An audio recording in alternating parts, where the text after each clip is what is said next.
First things first, though, Twycross Zoo in Leicestershire has teamed up with the University of Nottingham on a new project.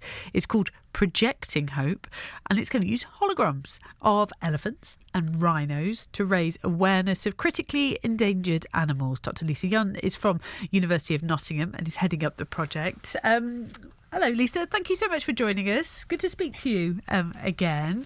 So talk to me about this then, Projecting Hope. Well, as you said, it is very much designed to try and raise awareness of the plight of these critically endangered animals, both rhinos, many species, particularly the Javan rhino, as well as elephants. All species of elephants are now endangered as well, meaning that they are disappearing from the wild. And so we need to do something to try and halt this loss. And so the idea of using holograms is to highlight this, I guess, to catch people's attention so that they're really looking and really kind of reading into what's happening. Yes, absolutely. And actually, the hologram of the rhino is a Javan rhino, and there's one rhino at the center, and there's actually a total of 76 rhinos on the screen, which is all that's left of the Javan rhino in the world. And then they start winking out of existence. And in the end, there's just one left that we zoom in on. But it is very much designed to kind of catch people's attention and to help them understand that they are literally disappearing from the world as we speak. And do the holograms, does the material around say why? Say what exactly is happening that means that these animals are disappearing in front of our eyes?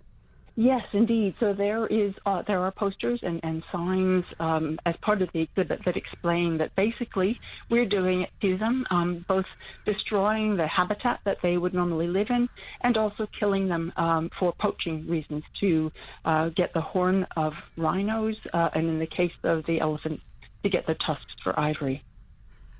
It's interesting, isn't it? Because one wonders whether people in Leicestershire, maybe people who go to Twycross Zoo, look at this and say, yes, this is horrible. We don't want this to happen, but how do we stop it?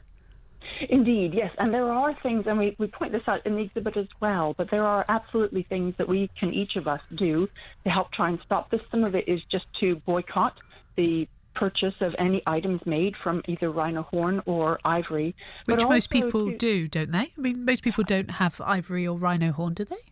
Hopefully not. It is still for sale in some places, and so it's certainly good to get the word out to encourage people not to do this, but also to hopefully encourage them to support the efforts that are being made by different organizations, including Twycross Zoo, including the University of Nottingham, to try and halt the loss of these species. And you can do that by spreading the word with your friends and family on social media, and potentially supporting conservation programs like the one that Twycross Zoo has to support the conservation of rhinos, and the Elephant Welfare Project at the University of Nottingham to try and help care for the elephants that we have in captivity that are kind of like a sort of different kind of conservation effort, because as these elephants disappear from the wild, having them in captivity, it may well soon be the only place that we do have them on the planet. So we want to try and make sure we're looking after them as best we can.